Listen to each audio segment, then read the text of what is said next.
Hey teacher, how can you tell everywhere it will be same accounting system?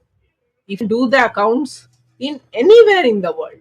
पहले जमाने का cash दो सामान लो। ये दुकान में बैठ के मेडिसिन पिया तो वो मेडिसिन हमारा गुड्स नहीं हुआ।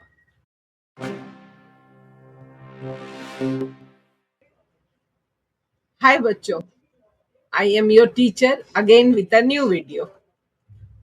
This time I got a mail from a student telling कि अरे teacher, how can you tell everywhere it will be same accounting system?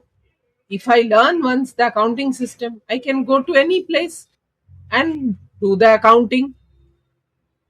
I was telling him कि just you hear to me. Accounting is for keeping the books of accounts for financial transaction.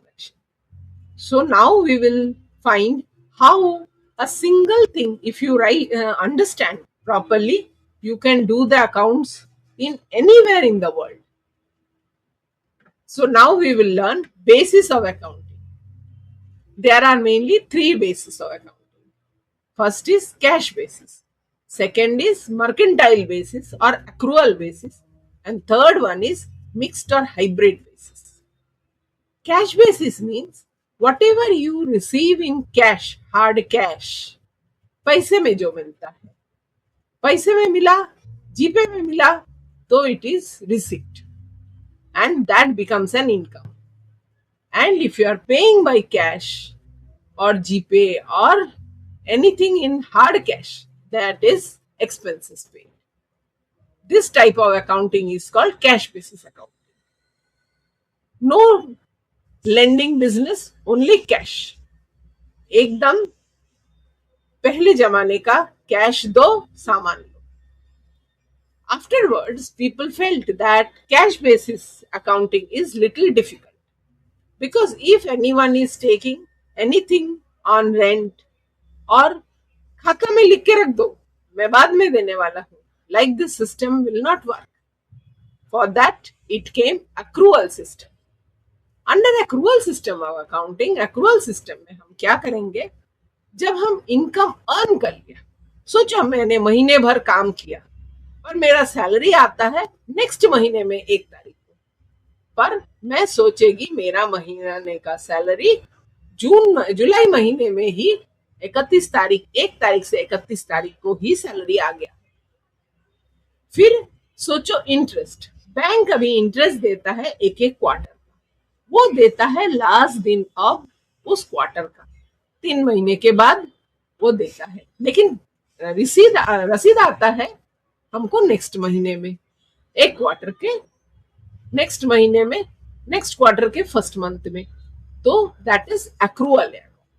Under accrual basis of accounting, revenue whether received और not, आपके पास receive हुआ या नहीं, has been earned और accrued, आपके पास जमा हो ड्यूरिंग द अकाउंटिंग. वैसे ही एक्सपेंसेस या खर्चे के केस में, सोचो मैंने किसी का सामान इस्तेमाल कर लिया. अभी सोचो आपके घर में सर्वेंट काम कर रही है, पूरा जुलाई महीना उसने काम किया, तो 31 तारीख के जुलाई महीने के 31 तारीख को उसका सैलरी ड्यू हो गया. चाहिए आप 1 तारीख अगस्त के 1 तारीख को दे दो, चाहिए 31 तारीख को दे दो, पर उसका एक्सपेंसेस उसका ड्यू हो गया, आपको देना ही है. तो आपको नेक्स्ट महीने जो सैलरी मिलेगे उसमें से आपको आपकी बाई का सैलरी देना ही है. In other words, revenue is recognized when it is earned and accrued, and expenses are recognized when it is incurred. ठीक है?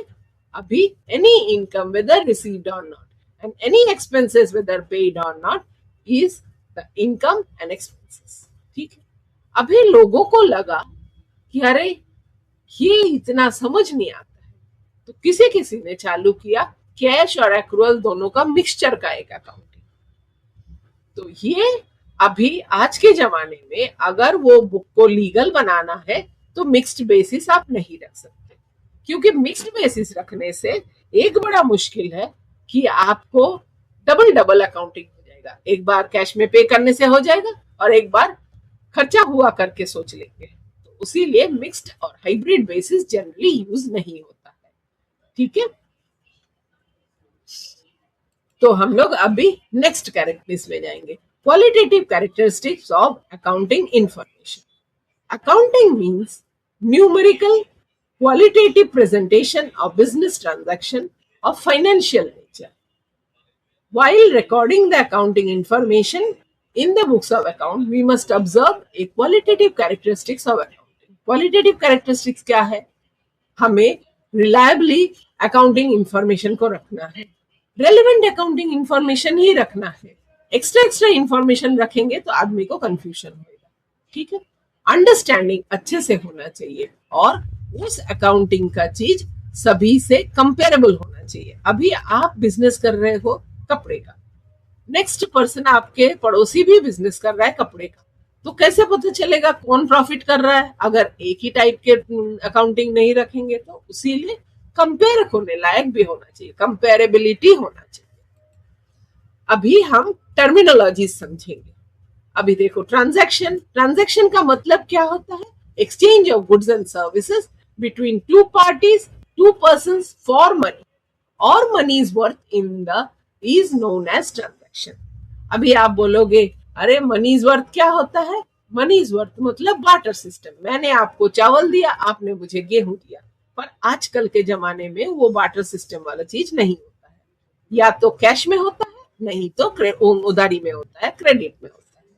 ओके बच्चों, अभी हम आगे बढ़ते हैं. अभी सुनीता आप देखो, अच्छे से समझ लो. आप पूछ रही थी ना मॉनेटरी ट्रांजैक्शन क्या होता है. Monetary transactions which involves an exchange of money or money's worth directly or indirectly called the monetary transaction. Only monetary transaction are recorded in the books of accounts. ठीक है. पैसा नहीं मिला या नहीं दिया या देना नहीं है तो वो ट्रांजैक्शन हम रिकॉर्ड नहीं करेंगे.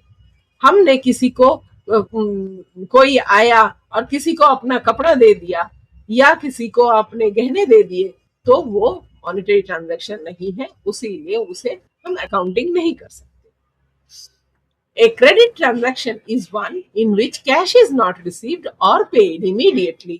क्रेडिट ट्रांजैक्शन क्या है? जिससे अभी अभी पैसा नहीं देंगे. जैसे मैंने बोला मेरा बाई आई थी, बाई ने पूरा महीना काम किया लेकिन मैंने तभी के तभी पैसा नहीं दिया. मैंने क्या किया, पूरा क्रेडिट करके रख के मैंने लास्ट डेट को पे किया या नेक्स्ट मंथ में जाके पे किया. ठीक है. वैसे ही हम किसी आदमी को बेच सकते हैं. Good sold on credit to Aman at 8,000. Sold machinery to Amar Krishna on credit 20,000. ठीक है.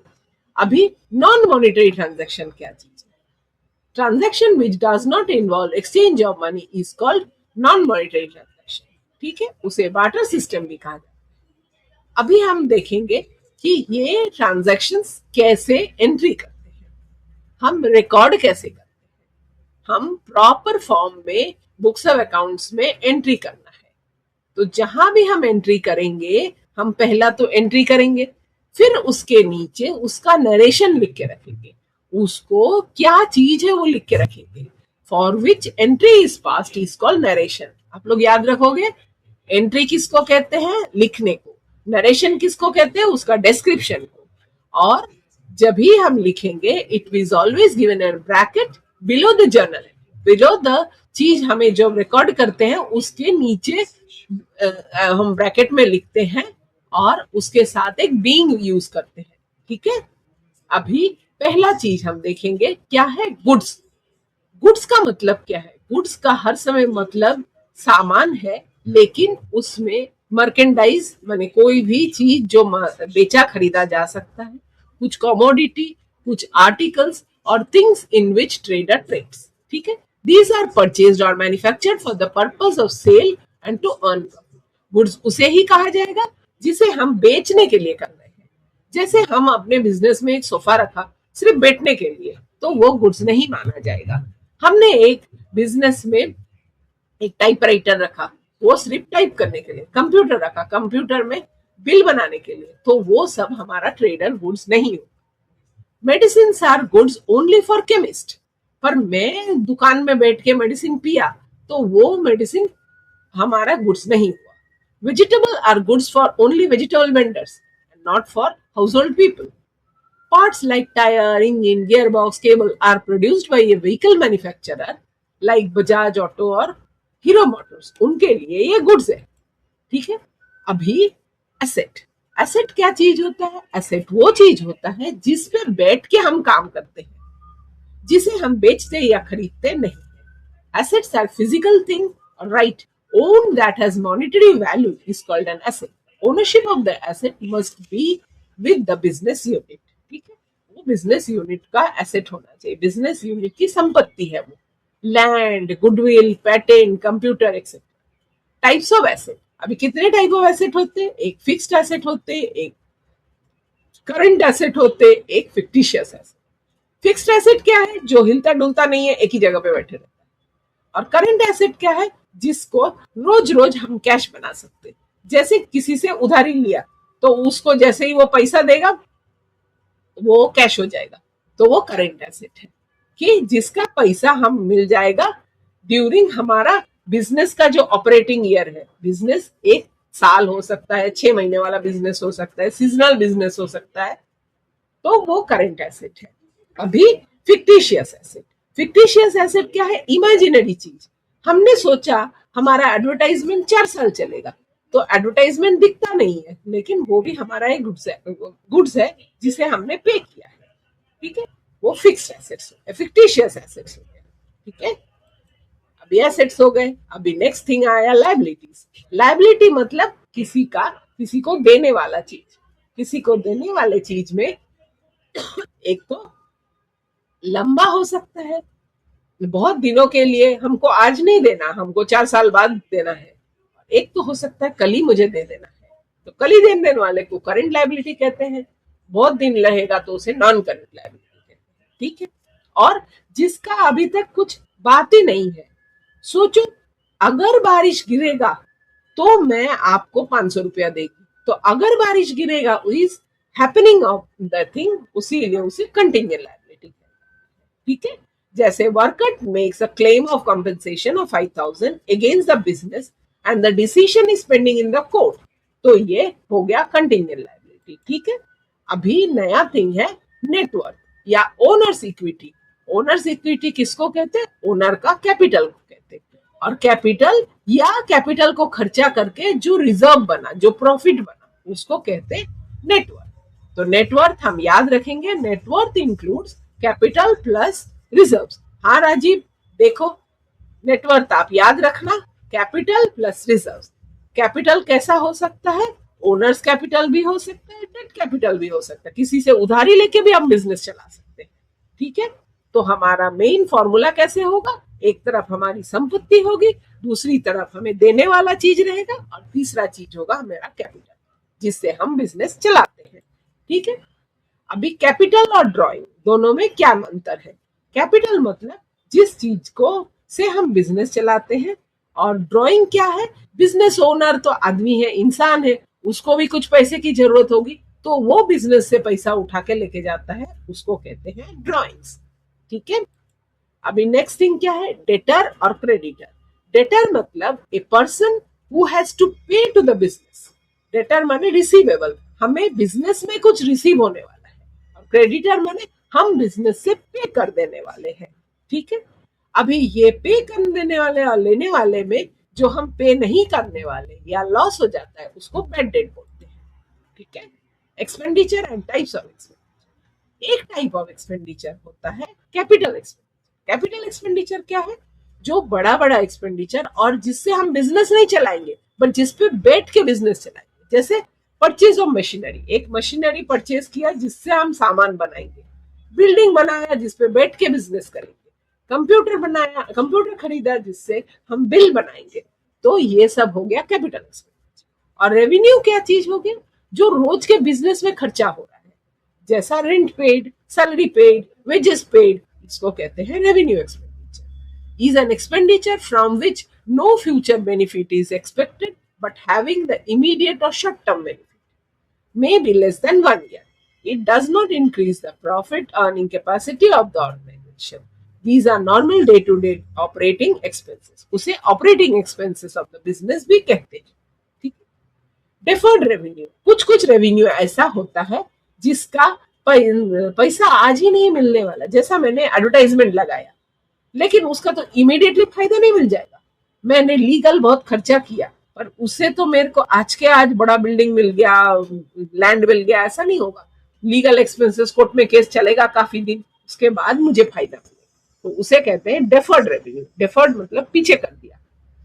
ठीक है, अभी हम नेक्स्ट थिंग में जाएंगे, वो है कैश डिस्काउंट और ट्रेड डिस्काउंट। कैश डिस्काउंट और ट्रेड डिस्काउंट का मतलब क्या है? कैश डिस्काउंट मीन्स हम जब कोई बहुत सारे सामान खरीदते हैं, आपने सुना रहेगा ये मंगल मार्केट में एक साथ ज्यादा होलसेल खरीदेंगे तो हमें डिस्काउंट मिलेगा। तो ये होलसेल खरीदने वाले चीज को डिस्काउंट मिलता है, उसको कहते हैं ट्रेड डिस्काउंट। और ये ट्रेड डिस्काउंट के साथ हमें और एक टाइप का भी डिस्काउंट मिलता है। वो क्या है? बड़े बड़े डीलर लोग बोलते हैं, अच्छा आप मुझे कैश में दे दोगे ना तो मैं 5% कम कर दूंगा।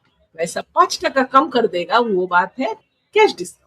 कैश डिस्काउंट कब मिलता है? जब हम कैश में पैसा दे देंगे। It is calculated after deducting the trade discount. पहले ट्रेड डिस्काउंट हम माइनस कर लेंगे, फिर उसके ऊपर ही कैश डिस्काउंट देंगे। याद रहेगा ना सौरभ? कैश डिस्काउंट आपको बाद में देना है। पहला कोई भी जगह पे दो चीज रहेगा, कैश डिस्काउंट और ट्रेड डिस्काउंट, तो हम पहले ट्रेड डिस्काउंट दे देंगे, उसके बाद ही कैश डिस्काउंट का कैलकुलेशन करेंगे। Solvent, insolvent. सॉल्वेंट है वो पर्सन जिसको लायबिलिटी जो भी पैसा देने के लिए होगा, और इंसॉल्वेंट वो पर्सन है जिसे लायबिलिटी पैसा देने को नहीं होगा।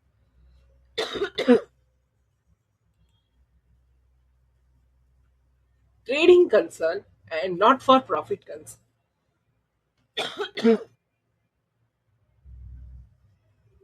ट्रेडिंग कंसर्न है हम बिजनेस के लिए कराने का, और नॉन प्रॉफिट कंसर्न है हम कोई सोशल चीजें चलाते हैं, स्पोर्ट्स, कल्चर, चैरिटी, प्रोफेशन ऐसा चलाते हैं, उसको कहते हैं नॉन प्रॉफिट ऑर्गेनाइजेशन या सोशल ऑर्गेनाइजेशन कहते हैं। ठीक है, अभी हम लोग गुडविल पढ़ेंगे। गुडविल क्या है? एक इंटेंजिबल चीज है कि आपका अच्छा नाम क्या है, उसका भी एक वैल्यू लगा के हम बिजनेस में लगाए रखते हैं। ठीक है, आज के लिए इतना ही बस बच्चों, फिर हम फिर से आएंगे। पर आप इसको सब्सक्राइब करने को, वाणिज्य को सब्सक्राइब करने को नहीं भूलिए, जरूर सब्सक्राइब कीजिए। और नीचे दिए गए मेल पे, फोन नंबर पे आप अपना क्वेरी भेज दीजिए। थैंक यू बच्चों।